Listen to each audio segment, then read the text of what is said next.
Today we're going to talk about the 10 personal finance tips for beginners. In college, what did you learn about financial planning?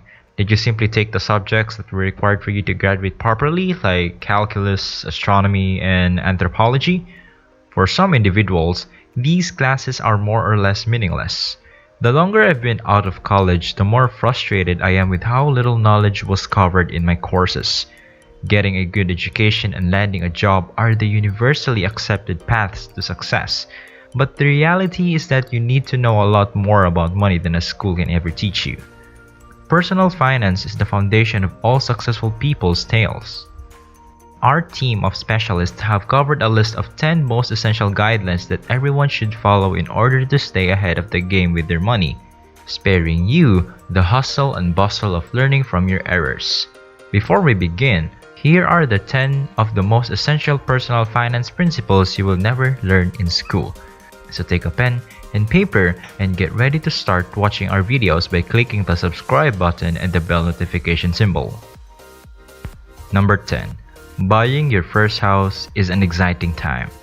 I bet you've heard the widely repeated notion that in order to buy a house, you need to save up to 20% of the purchase price in order to avoid paying private mortgage insurance or PMI.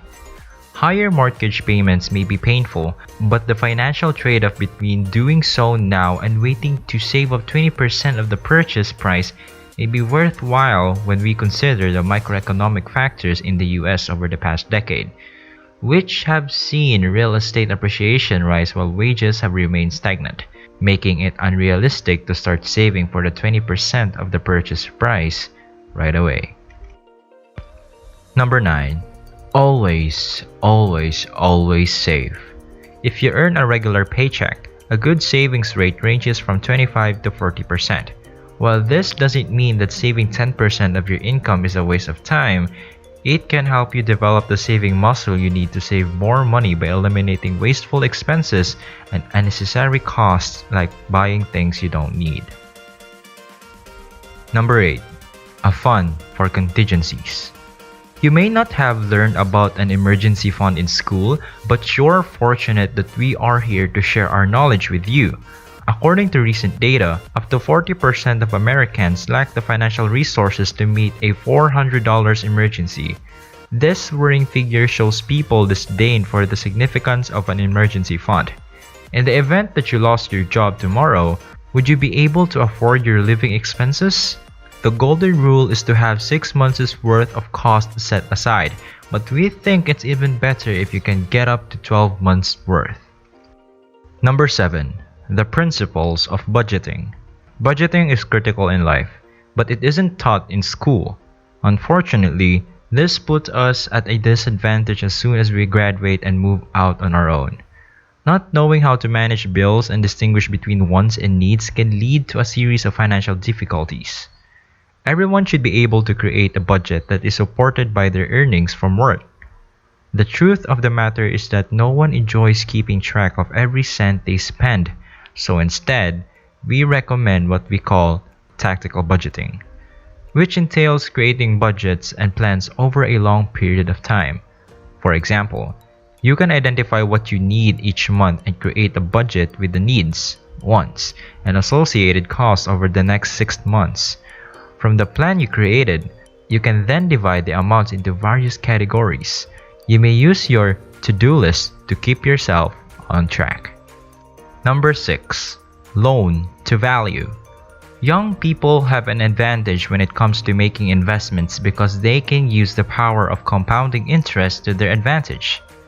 By dismissing small amounts of money and my involvement, young people can amass significant wealth that will compound over time. While they may not achieve their financial objectives immediately, young people have an advantage when it comes to compound interest. After 30 days, if you choose the second option, you'll have $10,000 in your bank account. If that isn't enough to persuade you to actually take the advantage of this amazing opportunity to expand your wealth, then I do not even know what might be. Number 5. Secrets of getting a loan.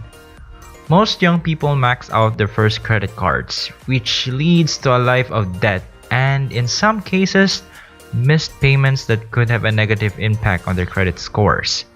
However, if schools paid more attention to credit scores and good credit history, they would be more aware of the importance of these concepts. Your credit score is a critical component of your overall financial well-being as an adult. The ability to get a mortgage, a vehicle, a company line, or credit, and other significant financial milestones is now much more straightforward, and we can no longer dismiss its significance. Having a good credit score is essential for everyone. So, here are the few tips on how to get started. Make use of the charge card when it comes to boosting your credit score.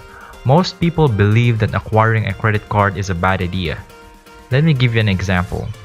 I have a buddy named Rob, and like many individuals, he stayed away from credit cards for most of his adolescence.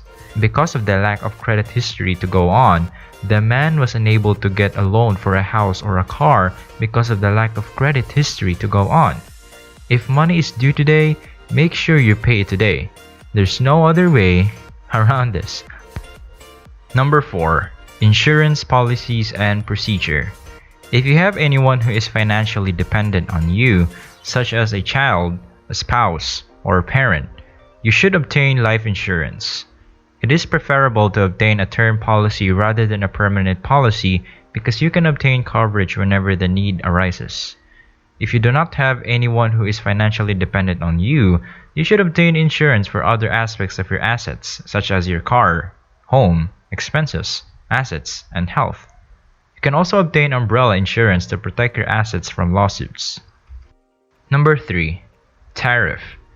Because taxes are such an extensive subject that is rarely discussed in schools, it is critical that you learn how they work before you receive your first bonus check or end up making any sales from your business. This will allow you to determine whether or not a job offer might very well meet someone's financial needs or even what the appropriate pricing structure for your product is. In Manhattan, New York, a salary of $35,000 a year leaves you about $26,399 after tax deductions. However, the marginal tax rate that applies to you is higher, so raise from $35,000 to $41,000 will leave you about $26,399 after tax breaks. You should also consider the marginal tax rate applicable for your raise. For example, a raise from $35,000 to $41,000 will not provide you with a significantly more after-tax deductions. You should always do your tax return since there is a lot of misunderstanding and poor advice out there. Number 2. Take good care of your health. In the event that something happens to you that requires you to go to the hospital, you may not be able to afford your monthly premiums. If that happens, you may be forced to borrow money to pay for your medical bills, which isn't fair. If you don't have medical insurance, get one as soon as possible. By taking care of your health, you may be able to save a lot of money. Eating the right foods, staying healthy, exercising, and not overdosing on alcohol and other addictive substances are some of the things you should do to keep your health in check. Number 1. College debt isn't always necessary or desirable. Contrary to popular belief, a college degree does not need a student loan. 85% of new graduates worry about their large school's debt and the chunk of money that goes toward paying them off soon after they start working. But it's not necessarily necessary that you get one. Davidson College in Charlotte, for example, offers financial aid to students who would otherwise be drowning in debt. Other schools, such as the University of North Carolina at Charlotte, provide excellent education at a fraction of the cost of private schools. Students can also work while attending school, which allows them to attend a more affordable school and graduate faster. Thank you for watching.